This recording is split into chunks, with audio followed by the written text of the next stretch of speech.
प्रिय साथियों, आगे बढ़ने से पहले कुछ क्षण रुकें, अपनी श्वास को शांत करें और हृदय को श्रद्धा से भर लें।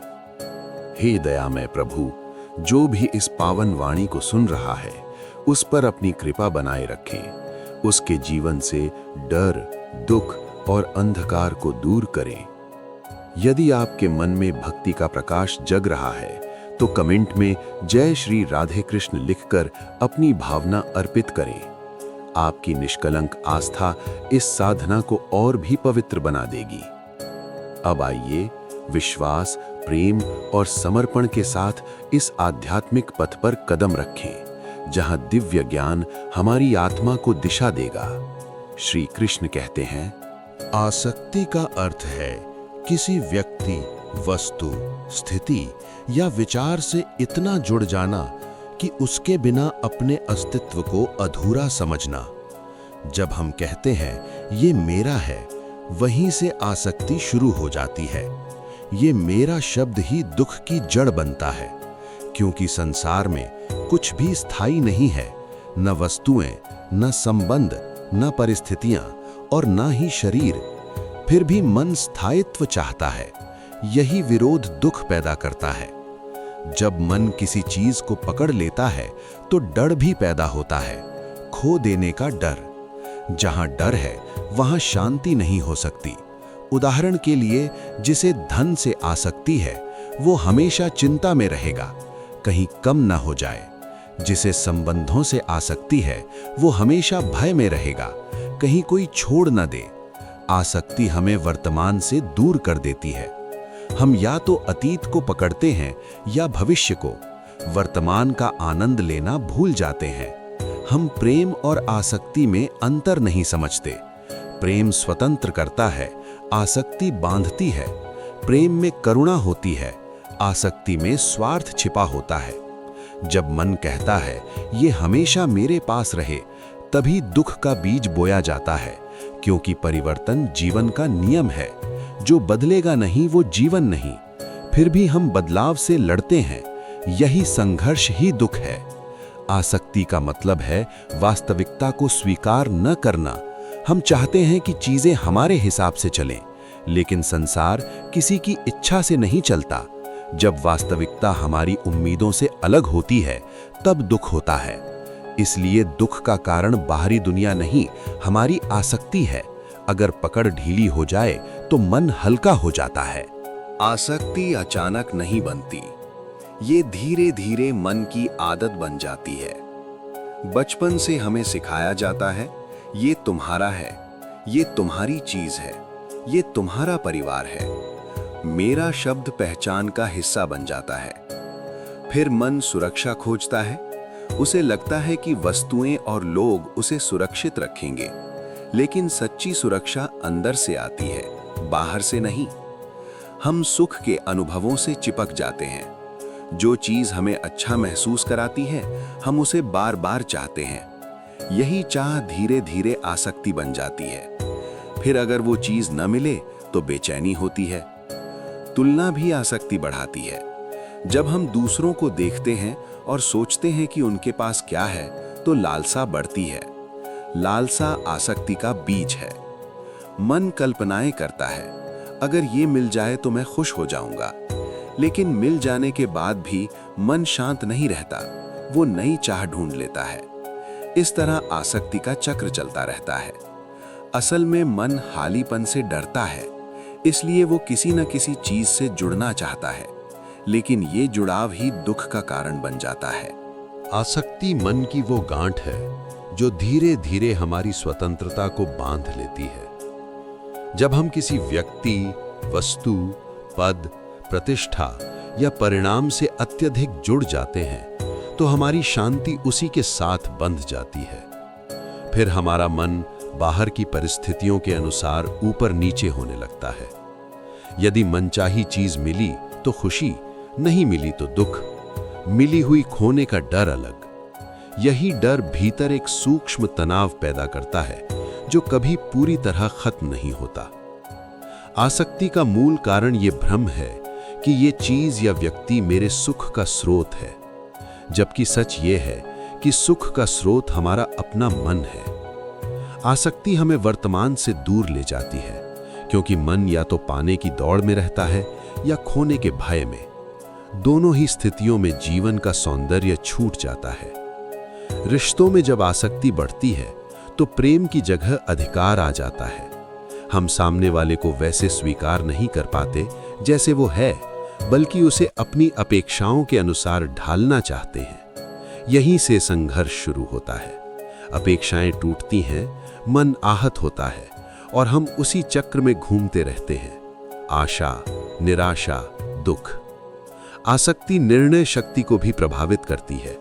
हम सही गलत नहीं, बल्कि खो न दूं के डर से निर्णय लेने लगते हैं। इससे साहस कम होता है और निर्भरता बढ़ती है। धीरे धीरे हमारी पहचान भी बाहरी चीजों से जुड़ जाती है। मेरी नौकरी, मेरा रिश्ता, मेरा नाम, मेरी सफलता। जब इनमें से कुछ हिलता है तो हमें लगता है हम ही हिल गए, पर वास्तविकता ये है कि हमारा अस्तित्व इन सब से बड़ा है। अनासक्ति का अर्थ त्याग या दूरी नहीं, बल्कि संतुलन है। प्रेम हो पर पकड़ नहीं, प्रयास हो पर परिणाम से बंधन नहीं। जब हम अनासक्ति सीखते हैं तो रिश्ते हल्के और सच्चे बनते हैं, काम में आनंद आता है और मन स्थिर रहता है। तब हम चीजों का उपयोग करते हैं, उनसे बंधते नहीं। जीवन बहता है और हम उसके साथ बहना सीखते हैं। यही आंतरिक स्वतंत्रता है, जहां खुशी किसी एक सहारे पर टिकी नहीं रहती।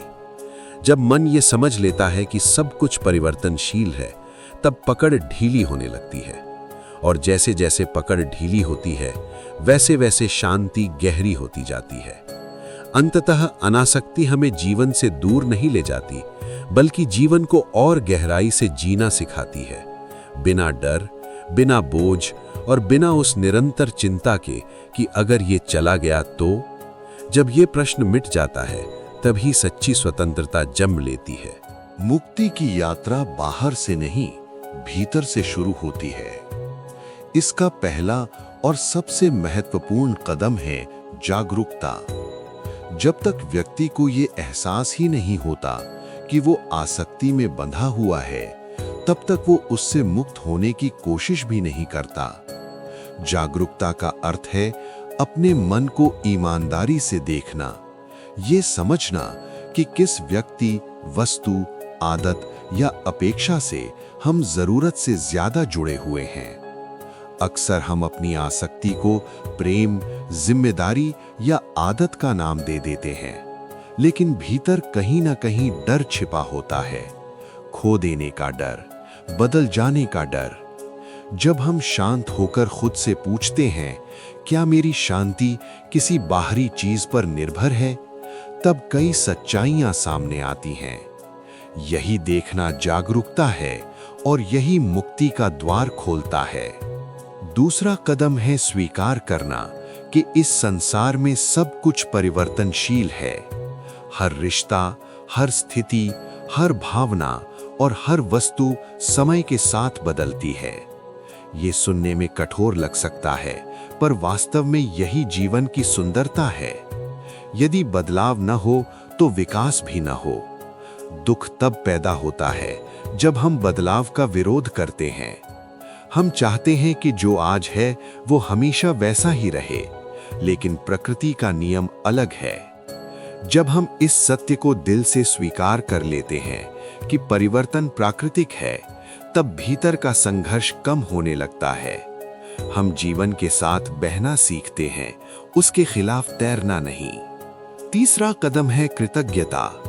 कृतज्ञता मन को कमी से हटाकर पूर्णता की ओर ले जाती है। जब हम हर दिन ये महसूस करते हैं कि हमारे पास जो है वो भी एक उपहार है, तब पकड़ ढीली पड़ने लगती है। कृतज्ञता का अर्थ ये नहीं कि महत्वाकांक्षा छोड़ दे, बल्कि ये कि जो अभी है उसका सम्मान करे। जो मिला है उसका आनंद ले, लेकिन उसे अपनी स्थायी पहचान न बना ले। जब हम चीजों को उपहार की तरह देखते हैं, अधिकार की तरह नहीं, तब आसक्ति कम होती है और संतोष बढ़ता है। ध्यान और आत्मचिंतन इस यात्रा के शक्तिशाली साधन हैं। ध्यान का अर्थ केवल आंखें बंद करना नहीं, बल्कि अपने विचारों और भावनाओं को बिना जज किए देखना है। जब हम मन को देखना सीखते हैं, तब समझ आता है कि विचार आते जाते रहते हैं। कोई भी विचार स्थायी नहीं है। आज जो चिंता बड़ी लगती है, कुछ समय बाद छोटी हो जाती है। ये अनुभव हमें सिखाता है कि हम विचार नहीं हैं, हम उन्हें देखने वाले हैं। यही समझ मन को हल्का करती है और आसक्ति की पकड़ को कमजोर करती है। सेवा भी आसक्ति कम करने का सुंदर मार्ग है। जब हम केवल अपने बारे में सोचते हैं, तब ये मैं बहुत भारी हो जाता है। लेकिन जब हम दूसरों के लिए कुछ करते हैं, बिना स्वार्थ, बिना अपेक्षा, तब ये मैं ढीला पड़ने लगता है। सेवा हमें जोड़ती है, लेकिन बांधती नहीं। ये दिल को विस्तृत करती है। हम समझते हैं कि दुनिया केवल हमारे इर्द गिर्द नहीं घूमती। ये समझ अपने आप कई आसक्तियों को छोटा कर देती है। इन सब अभ्यासों से धीरे धीरे मन हल्का होने लगता है। ये कोई एक दिन की प्रक्रिया नहीं, बल्कि एक यात्रा है। हर दिन थोड़ा थोड़ा छोड़ना, थोड़ा थोड़ा समझना, थोड़ा थोड़ा स्वीकार करना। जैसे जैसे पकड़ ढीली होती है, वैसे वैसे भीतर जगह बनती है, शांति के लिए, संतोष के लिए और सच्ची खुशी के लिए। तब मुक्ति कोई दूर की चीज नहीं लगती, बल्कि जीवन जीने का तरीका बन जाती है। यही आंतरिक स्वतंत्रता है, जहां हम दुनिया में रहते हुए भी भीतर से मुक्त रहते हैं। अनासक्ति का अर्थ अक्सर लोग गलत समझ लेते हैं। उन्हें लगता है कि अनासक्ति यानी त्याग, दूरी बना लेना या दुनिया से मुंह मोड़ लेना। जबकि सच ये है कि अनासक्ति का मतलब भागना नहीं, बल्कि भीतर संतुलन लाना है। ये जीवन को छोड़ना नहीं, बल्कि उसे सही दृष्टि से जीना है। चीजों का उपयोग करना और उनसे चिपक न जाना, यही अनासक्ति का सार है। जब हम किसी वस्तु, व्यक्ति या स्थिति का आनंद लेते हैं, लेकिन अपनी पहचान उससे नहीं जोड़ते, तब हम स्वतंत्र रहते हैं। तब हमारे सुख दुख का रिमोट कंट्रोल हमारे हाथ में रहता है, किसी और के हाथ में नहीं। अनासक्ति आने पर मन में एक अद्भुत शांति जन्म लेती है। ये शांति बाहर की परिस्थितियों पर निर्भर नहीं होती। पहले जहां छोटी छोटी बातों से डर लगता था, अगर ये खो गया तो, अगर ये रिश्ता बदल गया तो, अगर सफलता ना मिली तो, वहीं अनासक्ति के साथ ये डर धीरे धीरे कम होने लगता है। मन समझने लगता है कि जीवन में सब कुछ परिवर्तनशील है। जो आज है वो कल बदल सकता है। इस सत्य को स्वीकार कर लेने से भीतर हल्कापन आता है। हम हर चीज को पकड़कर रखने की कोशिश छोड़ देते हैं और जीवन के प्रवाह पर भरोसा करना सीखते हैं। रिश्तों में अनासक्ति का अर्थ है प्रेम करना पर जकड़ना नहीं। जब हम किसी से प्रेम करते हैं लेकिन उसे नियंत्रित करने की कोशिश नहीं करते, तब रिश्ता स्वाभाविक रूप से सुंदर बनता है। पकड़ कम होती है तो विश्वास बढ़ता है। सामने वाला व्यक्ति भी खुलकर सांस ले पाता है। प्रेम तब अधिकार नहीं रहता, सहयोग बन जाता है। हम साथ चलते हैं, एक दूसरे पर टिके नहीं रहते। यही परिपक्व प्रेम है, जहां जुड़ाव है पर निर्भरता नहीं, अपनापन है पर स्वामित्व नहीं। अनासक्ति हमें वर्तमान में जीना सिखाती है। जब हम परिणामों से अत्यधिक जुड़े होते हैं, तब हम वर्तमान प्रयास का आनंद नहीं ले पाते। मन या तो भविष्य की चिंता में रहता है या अतीत के पछतावे में। अनासक्ति कहती है पूरा प्रयास करो, लेकिन परिणाम को कसकर मत पकड़ो।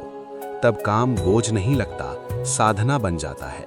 सफलता आए तो विनम्रता रहती है, असफलता आए तो सीख मिलती है।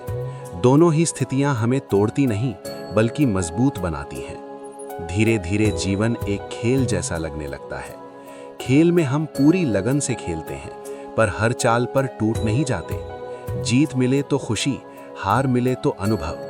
यही दृष्टि जब जीवन में आती है तो गंभीरता का बोझ कम हो जाता है और सहजता बढ़ जाती है। हम मुस्कुराकर परिस्थितियों का सामना करना सीखते हैं। मन हल्का रहता है क्योंकि उसे हर समय कुछ बचाने या साबित करने की चिंता नहीं होती। सच्ची खुशी बाहर नहीं, भीतर है। ये समझ अनासक्ति की जड़ है। जब तक हम सोचते रहेंगे कि कोई व्यक्ति, पैसा या उपलब्धि हमें स्थायी सुख दे देगी, तब तक आसक्ति बनी रहेगी। लेकिन जैसे ही अनुभव से समझ आता है कि बाहरी चीजें केवल क्षणिक आनंद देती हैं, तब ध्यान भीतर मुड़ता है। भीतर की शांति, संतोष और जागरूकता ही स्थायी सुख का स्रोत है। ये समझ आते ही पकड़ अपने आप ढीली होने लगती है। अनासक्ति में स्वतंत्रता है, क्योंकि आप बंधे नहीं हैं। स्वतंत्रता में शांति है, क्योंकि खोने का भय कम है। और शांति में सच्चा आनंद है, जो बिना कारण भी बना रहता है। यही वो अवस्था है जहां जीवन बोझ नहीं लगता, बल्कि एक सुंदर यात्रा बन जाता है। हम हर पल को जीते हैं, पर किसी पल के कैदी नहीं बनते। शायद यही जीने की कला है, पूरा जुड़ाव, पर भीतर से मुक्त। प्रिय साथियों, आज की ये प्रेरक यात्रा यही विराम लेती है। आशा है कि इन बातों ने आपके मन में उत्साह की एक नई किरण जगाई होगी, सोच को विस्तृत किया होगा और आत्मविश्वास को मजबूत बनाया होगा। बहुत जल्द फिर मुलाकात होगी, कुछ नए विचारों, नई उमंग और जीवन को देखने के एक ताजे दृष्टिकोण के साथ। तब तक अपने मन को सकारात्मक विचारों से भर कर रखें और अपने सपनों पर विश्वास बनाए रखें। रोजमर्रा की छोटी खुशियों को संजोइए, क्योंकि वही जीवन की असली मिठास है। अपना ख्याल रखिए, अपनों के साथ समय बिताइए और दिल से मुस्कुराते रहिए। याद रखिए, आपकी मुस्कान ही आपकी पहचान और आपकी शक्ति है। अगली भेंट तक स्वस्थ रहें, सुरक्षित रहें और अपने कदमों को निरंतर आगे बढ़ाते रहें।